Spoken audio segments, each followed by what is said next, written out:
An end-stage closed kinetic functional exercise progression for a gymnast returning from an elbow dislocation. The first thing we would do is bear walks. So this is good for elbow stability, and the patient is just going to walk forward with their hands and walk backwards with their hands. This is the next exercise for a gymnast returning from an elbow dislocation. So they're going to do a seated press hold. And essentially what they're going to do is they're going to lift themselves off of the table using their hands and hold. The next exercise progression for the gymnast is a box pike handstand push-up.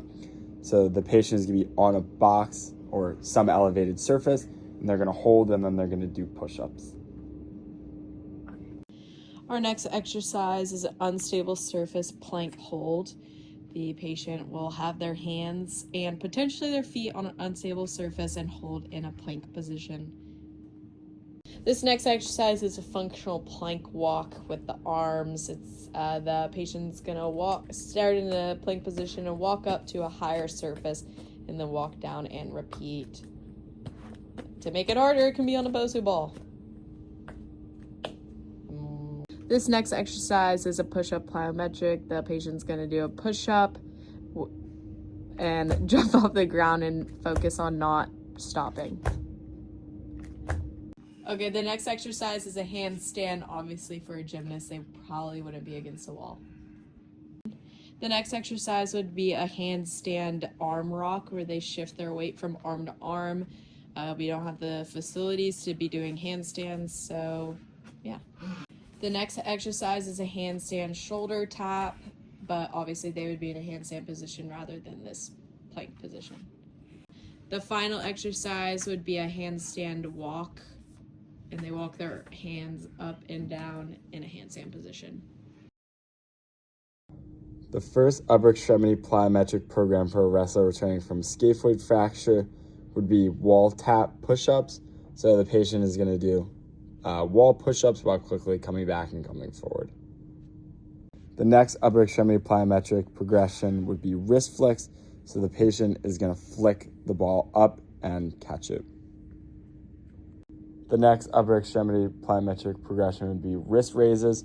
So the patient is going to be in a push-up position, and they're just going to raise their wrists off the ground.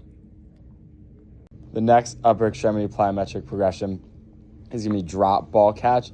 So the clinician is going to drop the ball into the athlete's hands. They're going to quickly catch it with their wrists and then throw it back up. The next exercise would be a table push-up. The patient will use a table and do plyometric push-ups. The next exercise is a kneeling push-up plyometric. So the patient will be on their knees and perform a push-up and bounce up. The next exercise would be catch against the wall. The patient will throw a ball at the wall, catch it, rebound, and back. To make it harder, they could use a heavier ball.